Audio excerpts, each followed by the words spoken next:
I've been doing exactly what my boss has told me he expects me to do for the last 12 weeks, and the liberation is amazing. Hello and welcome back to the KCC channel. I'm Rob and I hope you are having a wonderful day today. So today we're jumping into some malicious compliance. If you're new here, make sure you hit that subscribe button. It's completely free and you can always change your mind later, but please don't. Our title story today comes to us from Nightingale. Let's jump right in. I've been doing exactly what my boss has told me he expects me to do for the last 12 weeks, and the liberation is amazing. Context: I have worked remotely for about 10 years and was promoted from hourly to a salaried corporate employee for a large electronics retail chain about 4 years ago. At first, I loved the promotion. Along with my actual day job, I was doing interesting, challenging, and fun work. I was developing processes, finding and eliminating waste in systems and processes that existed, and coaching, training, and developing others. I was easily putting in 60 to 80 hours a week, probably more if you count the mental time, thinking about, planning, designing, brainstorming, etc. About 2 years ago, my colleague was promoted to be my supervisor, and that's when the trouble started. My new supervisor is a complete tool as a manager. I absolutely love him as a human, and as my friend we were tight, but once he became my manager, he got all weird. Without going into the gory details, I got put on a performance plan for lots of stupid reasons. Among other things, my supervisor said that I had trouble keeping up with a workload that doubled overnight. Due to a process change I had no control over, and I was given zero time to adjust to the new workflow pattern. I was working 4-day weeks to try and use up some of the 180 hours of PTO that I needed to use by the refresh date. I was diagnosed with 2 major health issues in the same month and had to take some off to see to those appointments, and there was zero coverage, no backfill, no backup for the work that I cover, so my boss had to do it. The write-up basically said that I wasn't allowed to do any personal or professional development. I wasn't allowed to do anything that wasn't part of my core job responsibility. And I was even prohibited, in writing, from talking to anyone inside or outside of our business area, unless there was a specific business-related reason to do so. So that's when I decided enough was enough, and cue the malicious compliance. I actively handed off all my secondary projects, anything not related to my core job. I stopped participating in or leading all but one of the leadership groups that I was a part of. I absolutely, for no reason, spoke to anyone via chat or phone without them first talking to me. 95% of my communication to anyone immediately became via email. I no longer talked, participated, or offered ideas in meetings unless directed to do so or asked a direct question. I no longer volunteered to lead any new projects or take on new initiatives. I no longer, for no reason whatsoever, work beyond 45 hours. I have no company comm apps on my phone and do not take my corporate asset with me when I'm traveling, out of the house, or gone anywhere. If I get stranded somewhere because of weather, a flight delay, or some other reason, my boss will just have to deal with me being out of office. Since the adjustment time of having an explosion in new work is over and I've been able to figure out how to eliminate the waste in the new processes, I can easily get my core work done in 30 to 35 hours a week. Could I do more? Yes. Am I going to? Nope. I'm not checked out, I'm just doing exactly what they expect of me. Since the only feedback he's ever given me, aside from the PCR that came out of nowhere, is, "You're a rock star, keep doing exactly what you're doing." For the last 12 weeks or so, I've been enjoying evenings, weekends, days off, and even leaving early with zero bad feelings about how I might be letting anyone down. Thanks for listening. Jumping down to the comment section in this one, there's one from a user called Texas Roadhouse. It says, "As much as OP is doing malicious compliance, I think their friend or supervisor just saved OP's life by giving them a work-life balance. You went from slaveried to salaried. Kudos to your boss for realizing your worth and wanting to see you at the company for the long run, mentally and physically." OP responded to this one and said, "Possibly. Again, it's all about perspective. I tied a lot of who I was into what I did. Took a while to figure out who I was without the work. Shrug, he's a good boss, not a good leader. I think the boss in this case is better than OP thinks, and OP just hasn't learned their lesson from all of this, honestly. I think the boss realized that OP was doing way too much extra work that wasn't in their job description, and they were told to focus on work that was in their job description so that they could have a better balance. To me, this actually isn't really malicious compliance, just compliance, and honestly, it made your life better. This next story with an update comes to us from Yes, I'm Still an Atheist. IT director not being helpful? Time for malicious compliance. Let's jump right in. Settle in for a form of malicious compliance for not being helpful. This is long, but I promise to make it worth your while. I'm an IT director, male 51, though I'm the only IT person in a nonprofit with 45 plus employees. The place I work is a toxic nightmare, only because of the CEO. Everyone else is awesome. I didn't want to leave my job and my coworkers, but I was left with no choice. I was quiet quitting for several weeks while I interviewed for new positions. I took home all personal items from my office. The job market for an IT person of my caliber is like Candyland right now. I quickly found a new position, and the day they officially welcomed me to the new company, I submitted my 2 weeks notice.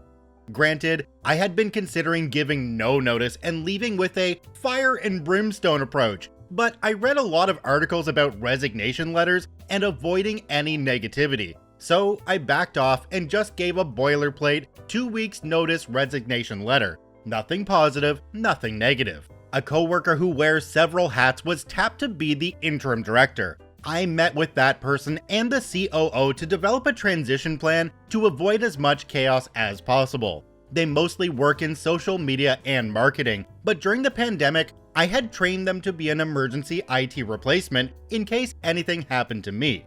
Though they will be okay for a few weeks, they simply do not have the experience to do all of the things I do. Network administration, systems administration, help desk, web development, app development, etc.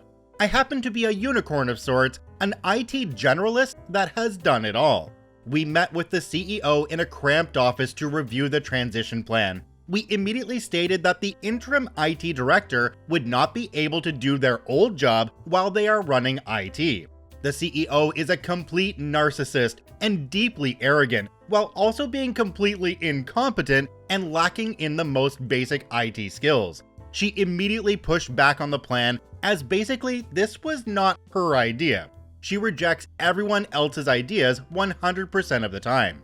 I tried to speak up and advocate for the COO and the interim IT director, as I've been doing the job for 5+ years, so I know the reality. There's no way they could possibly do IT and their old job.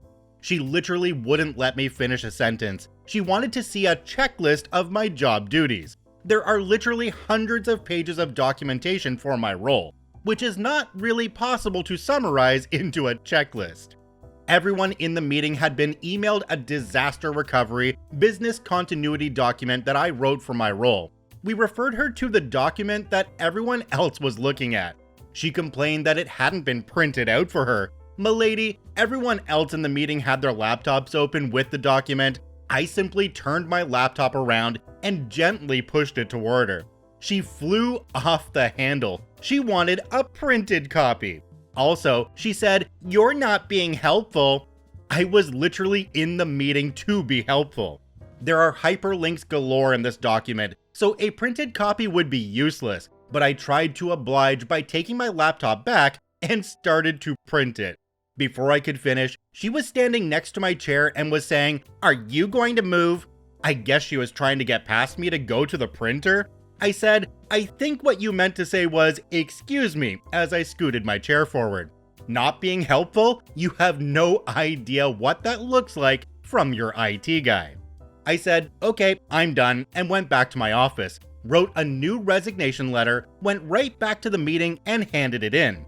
Instead of leaving in 2 weeks, I will be leaving in 1 week. The CEO's jaw dropped to the floor. She was speechless. She just sputtered as I closed the door behind me. They already begged me to go back to 2 weeks' notice out of courtesy and professionalism. I just told them that courtesy and professionalism is a two-way street, and they hadn't earned it. I'm going to barely work for this last week. Instead of tying up loose ends, I'll just not quite get around to finishing stuff while I watch them scramble. Good luck installing new software or updates on all of the computers that require an administrative password. Good luck handling the media coordinator who regularly creates network storms with his antiquated studio equipment. Good luck onboarding new staff with their accounts, passwords, and equipment needs. Good luck helping the CEO use her smartphone every day, and helping her search for emails in her inbox with over 25,000 unread messages. Good luck with the security systems that I installed and maintained for 3 years. Good luck maintaining 10 websites, 7 of which I personally developed and maintained. I will just sit back and watch the show. Malicious Compliance is now the main course in a delicious meal, seasoned with the tears of a bitter, incompetent CEO. Before we get to OP's update post, there's a few edits on this story that I'd like to read for you now. The first one says, "Wow, I thought I might get a few upvotes, but darn. Thank you everyone. Let's keep it rolling. Here's a tasty preview of what is to come. I am now one of 4 people resigning in August, and it's only the first week. The dam is bursting." Edit number 2 says, "There are many comments where people said I should have quit immediately instead of changing it to 1 week. What's the fun in that? I get a front row seat to the best show on earth. Also, I reserve my power. If I get treated with disrespect again, I'll shorten it to 3 days. Again and 1 day. Again and bye." This CEO rarely experienced natural consequences. This will be my masterclass in that. Edit number 3 from OP says, "Though this may not fit the strict definition of malicious compliance, I hope you are entertained regardless. Further, malicious compliance usually happens in top-down organizations with a healthy dose of micromanagement, which is absolutely my situation. If you are still not convinced, I promise updates about my passive-aggressive acts of malicious compliance throughout my final week." So that post was 18 days ago, and yesterday, OP posted an update to this story. So it says, "Update post, IT director not being helpful, time for malicious compliance." Let's jump right in. Originally, I had submitted 2 weeks notice and had every intention of tying up loose ends. After the incident of further abuse from the CEO, I reduced my notice to 1 week and decided to maliciously comply with her statement that I wasn't being helpful. During that 1 week, I took it easy. Outstanding tickets? I just closed and archived them all. Instead of putting extra work into a nice clean installation of video conferencing equipment, I left the monitor sitting on a credenza with the camera partially blocking the view. I finished installing a new printer, but I gave only minor instructions on how to use it. Stuff I had hung in my office wall, I just ripped down and left exposed drywall. Their requests for MSP, managed service provider recommendations, I simply said, I really have no recommendations. I feel that I was as helpful as possible to my counterpart who assumed my responsibilities on my departure. They had endured the same abuse, and I was leaving them to the lions, so I felt it would be terribly uncool if I completely left them in the lurch. I enjoyed a week off after that before starting my new job. During that week, I did as much as I could to help other people to find new work, including my interim counterpart. As of my last count, there are now 5 people actively interviewing for new jobs, and at least 2 are extremely close to finding new work. My line of sight into how things are going is somewhat limited, but here are some of the details. A marketing person in a supervisory role who had never been capable of doing anything that their staff could do was forced to learn how to do those things from women. Handling the contact database, using email marketing templates, targeting audiences, etc. Let me tell you that this is not the kind of guy who likes that kind of thing. Lots of stomping around like a toddler. To avoid doing extra work, they brown-nosed the CEO and got permission for their high school kid to come and help for 2 weeks before going back to school. Seriously, a high school student who had to get up to speed on this stuff and run advanced marketing campaigns so their dad could continue avoiding work to doom scroll through Twitter all day for 2 weeks. This is a direct result of the chain of events from my departure. the media director, responsible for acts of idiocy like plugging the network into itself and causing network storms, is pushing to replace the ISP. He waited one day to push this agenda, which I had soundly rejected multiple times over the years. If they get a new ISP, the current one would bail, and they are the network MSP as well to a certain extent.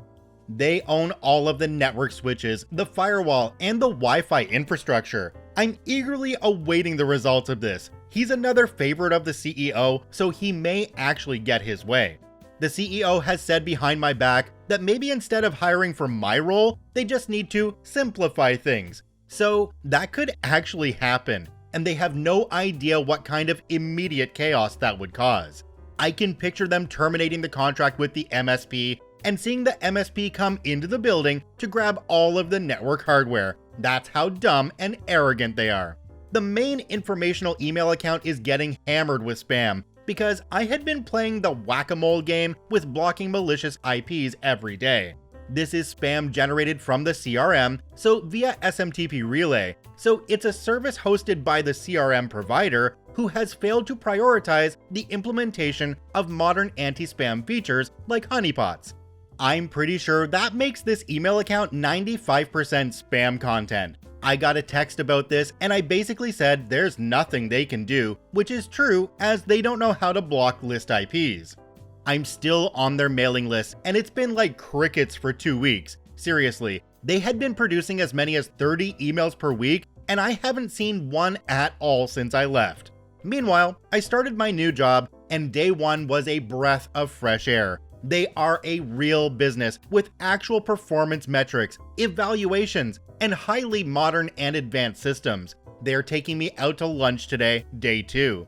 My new supervisor and I have so much in common, we had to catch ourselves several times to stop talking and get back to the usual orientation stuff. Couldn't be happier. Jumping into the comment section for this one, we have one from a user called DJ Level 3. It says, "Congrats on walking the tightrope of screwing your previous company, but not screwing your coworkers. That's a hard one.